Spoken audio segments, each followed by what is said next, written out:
आपला महाराष्ट्र अनेकविध परंपरांनी समृद्ध आहे. काही काही ठिकाणं तर खास त्यासाठी जगभर ओळखली जातात.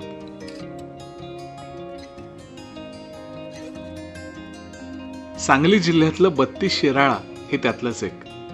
निसर्गाच्या सानिध्यात डोंगरांच्या कुशीत वसलेलं हे 32 शिराळा गाव. भरपूर पाऊस, थंड हवा आणि काळी कसदार सुंदर माती, त्यामुळे छान हिरवगार आणि सुखद वातावरण. छत्रपती शिवाजी महाराजांच्या काळात इथे 32 गावातून महसूल गोळा व्हायचा, म्हणून ते 32 शिराळा. पण 32 शिराळ्याची आणि आपली ओळख थेट जोडली गेली आहे ती इथे साजरा होणाऱ्या नागपंचमीशी. लहानपणापासून आपण त्याबद्दल ऐकलंय, वाचलंय, माध्यमांमध्ये बघितलंय. जगभरात प्रसिद्ध असलेल्या शिराळामध्ये या दिवशी एकंदर काय माहोल असतो हे मला तिथे जाऊन बघायचं होतं. 2013 साली हे अनुभवायची संधी मिळाली.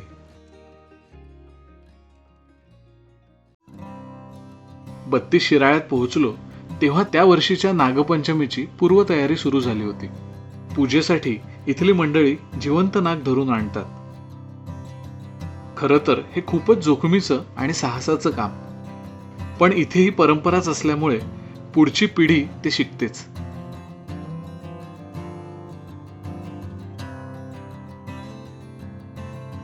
आमच्या गावात 65 मंडळ आहेत. आम्ही सगळी नाग धरत आहे. तर आमचं आम्ही शिकतो. दिसला माग तर तसं आम्ही खोऱ्यानं खुदाई करून उकरून बघतो आत सापडतोय का. नसलं तर मग दुसरीकडे आणि हुडकाय चालू करतो तेवढ्या. नागपंचमी दिवसासाठी शेतातून आम्ही नागपंचमीच्या आधी एक 10-12 दिवस नाग पकडण्यासाठी शेतात जातो. या ठिकाणी येतो आम्ही. बांधाला जर बिळ असले तर माग जर बिळायला असला का नाही तरच आम्ही ते ओक करतो. आणि जर काही वेळेला गाव सापडत पण नाही. कसं कळतं ते? तेव्हा माग पडतो असं चकाकीत. चकतय त्याच्यावर. त्याच्यावर किती वेळा पूर्वी गेलाय असं समजा? ही एकदम सकाळची कमी झाली तर यात जनावर नसतं या शक्यतो. बर. असं एकदम फुल चकायला लागलं का नाही जनावर असते म्हणून समजायचं. किती वेळ लागतो एक पकडायला? ती काय वेळ तसं लागलं तर दिवसभर बी आम्ही खुदे चालू असते तिथे एका बांधाला. आणि मग सापडल्यावर काय करता पुढे? सापडल्यावर आम्ही आंबाबाईच्या नावाने चांबलं करतो आणि पिशवीत घालून आम्ही परत पुढल्या बांधाला बघायला चालू करतो. अच्छा. आणि पकडलेलं मग कुठे कसं काय ठेवता? किती दिवस? ती नंबर आम्ही ते गाडग्यावरून असे टाकून कुठल्या भागात गावला ते जेव्हा असा नंबर नाव टाकून आम्ही तेव्हा ठेवलेला असतो. त्या दिवशी सोडायच्या टायमाला आम्ही आणून ती त्या जागेवर सोडायची. नंबर नाव असते गाडग्यावर. मला उत्सुकता होती की हा उत्सव नेमका कसा आणि कधी सुरू झाला हे जाणून घ्यायची.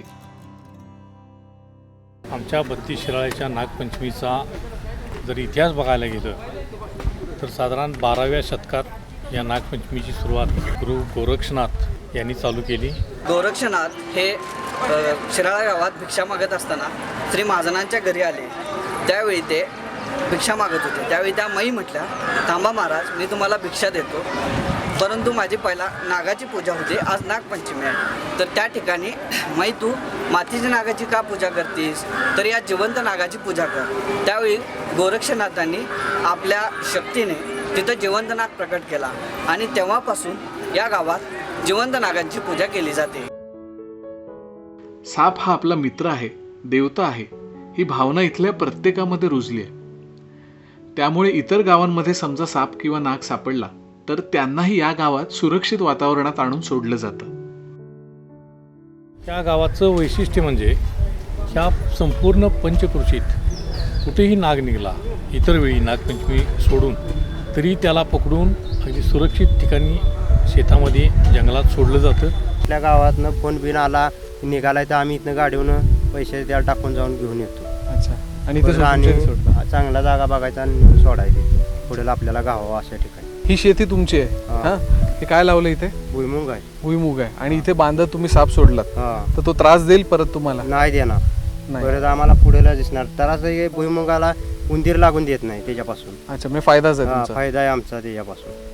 बरं. आणि समजा शेतात काम करताना दिसला वगैरे तर? दिसला आम्ही धरून उभा करून आणि त्याचं इथंच देतो सोडून. त्याचा तो जातो आमचा आम्ही उद्योगाला लागतो. सापांपासून काही नुकसान नाही? सापापासून काय नुकसान नसतं. साप अजिबातच नुकसान करतात. साप उलटे उंदराला खातात. शेतात उंदीर जर असला तर साप खातात.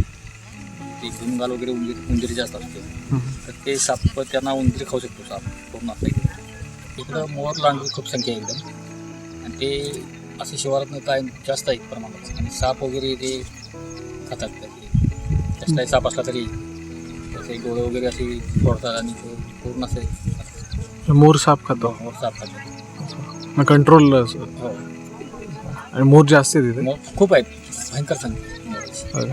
बाकी शेतीला नुकसान नाही काय थोडं करतात लहान पीक असताना नंतर काय नाही नंतर आता मोठ्या पिकात काय फक्त काही शेंगा वगैरे आल्या की ते शेंगा खातात शेंगा वगैरे हरभरा आला की हरभरा मोरी झाडावर होतात वरती अच्छा अशा उंच खूप मोठ्या मोठ्या झाडावरती राहतात एकदम ते बघा आता दंगा चालला येतात नदी जास्त आहेत खाली अति जास्त आहेत.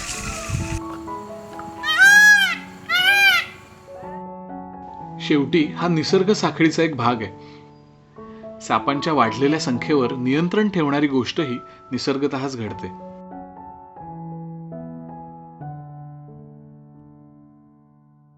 जे नाग पूजेसाठी धरून आणले जातात त्यांची काळजी घेतली जाते, अगदी त्यांच्या खाण्यापासून ते त्यांना मोकळ्या हवेत नेण्यापर्यंत. आणि घरी असतो तेव्हा काय खायला काय टाकतात उंदीर, बेडक्या, कोंबडीचे पिल्लू, अंडी हे असं घालतो. उंदरांच्या नख्या कट करून.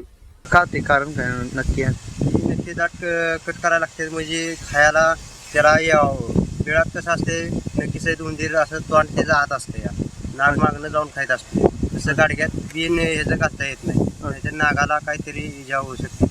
तसेच त्यांना फ्रेश राहण्यासाठी दररोज त्यांना गाडग्यातून बाहेर काढून गवतावर असं फिरवलं जातं. आम्ही नागाला केवळ मित्र दोस्त न समजता आमच्या इथल्या महिला तर त्याला भाऊ समजतात.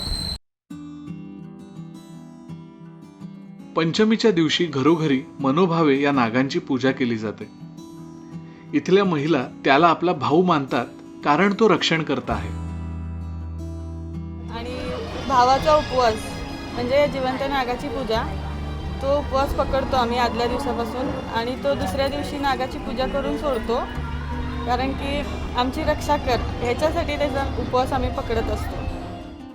पंचमी दिवशी सकाळी लवकर उठून सर्व नाग अंबामाता देवालयात मिरवणुकीने नेऊन त्यांचे पूजन करून नंतर प्रत्येक घरोघरी नागांचे पूजन केले जाते. नागपंचमीच्या दिवशी गावात उत्सवाचं वातावरण असतं. अंबामातेच्या मंदिरात भाविक मोठ्या प्रमाणावर गर्दी करतात.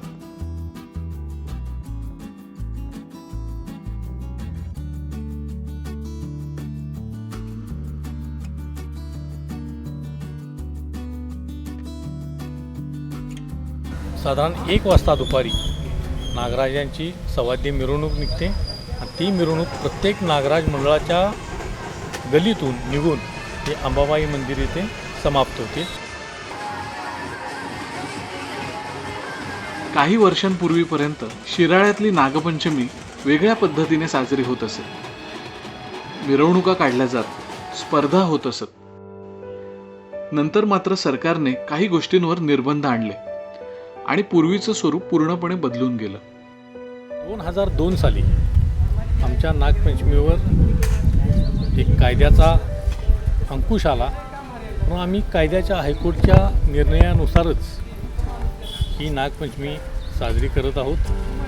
जी केस झाली त्यात आम्हाला लाईव्ह प्रदर्शन म्हणजे जे आम्ही मिरवणुकीत जे नाग आम्ही गाड्यावरती सोडत होतो ते फक्त बंद झाले. लाईव्ह प्रदर्शनाला बंदी घातलेली आहे. स्पर्धात्मक कार्यक्रमांना बंदी घातलेली आहे. नागांच्या कुठलीही स्पर्धा होऊ नयेत आणि आम्ही कायद्याचं किंवा हायकोर्टचं आदेशाचं तंतोतंत सर्वजण पालन करत आहोत. फक्त आमची एकच इच्छा आहे की जिथं नागांचं संवर्धन केलं जातं, शिराळ्यामध्ये जर बघितलं तर कुठल्याही भागात भारतातल्या सापडणार नाहीत एवढे नाग या शिराळच्या पंचक्रोशीत सापडतात. कारण इथं नागाला अभय आहे, त्याला कुणीही मारत नाही. जो मारल त्याचं घर इथं वाळीत टाकलं जातं. त्यामुळं नागाला इथं अभय असल्यामुळं आणि इतर ठिकाणी आम्हाला फक्त एवढंच म्हणायचं आहे, इतर ठिकाणी जी नागांची हत्या होती, बाहेर दिसल्या संपूर्ण गाव येऊन मारतो, तिथं मात्र आपला कायदा काहीही करत नाही. आणि जिथं अभय आहे तिथं मात्र कुणीतरी कायद्याचा आधार घेऊन त्याच्यावर बंधनं घातलं जातं. हे थोडंसं मनाला पटत नाही. आणि इथून पुढेही या कायद्यातून शिराळ्यासाठी 3 आठवड्यांची सवलत मिळावी, त्यातून सूट मिळावी, यासाठी आम्हा शिराळकरांचे प्रयत्न चालू आहेत. त्याला अंबाबाईच्या कृपेनं यश येईल अशी मला खात्री आहे. उत्सव झाला की वन अधिकारी येऊन पकडलेल्या नागांची नीट पाहणी करतात आणि मग त्यांना जिथून पकडलं तिथे परत सोडलं जातं.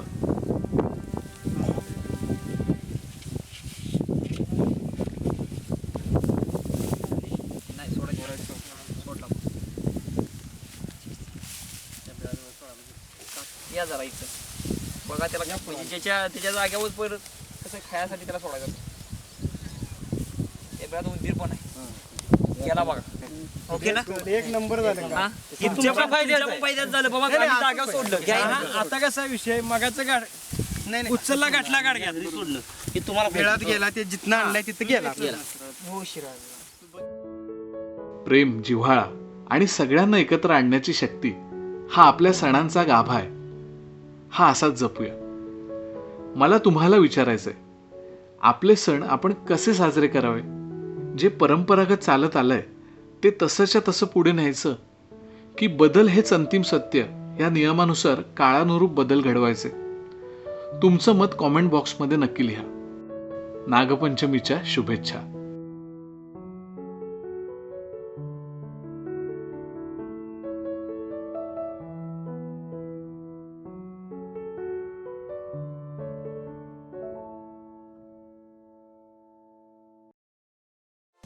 कॅमेरा घेऊन ठेवलाय पण त्याचा हवा तसा वापर करता येत नाहीये, किंवा कोणता कॅमेरा घ्यावा हेही समजत नाहीये का? बदलत्या टेक्नॉलॉजीप्रमाणे बरेच कॅमेरे सध्या उपलब्ध आहेत. गोप्रो सारखा अगदी लहान कॅमेरा कुठेही लावून भन्नाट शॉट्स घेता येतात.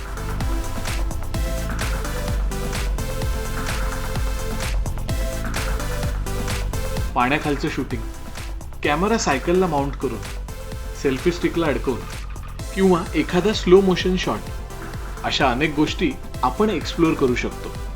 ट्रॅव्हल फोटोग्राफीमध्ये DSLR कॅमेरा आणि गोप्रोचा बेस्ट यूज कसा करता येईल याबद्दल मी सांगणार आहे. Composition, camera settings, studio lighting अगदी सोप्या पद्धतीने समजून घेऊया.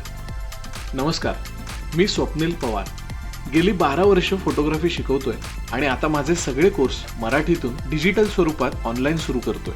नक्की सहभागी व्हा.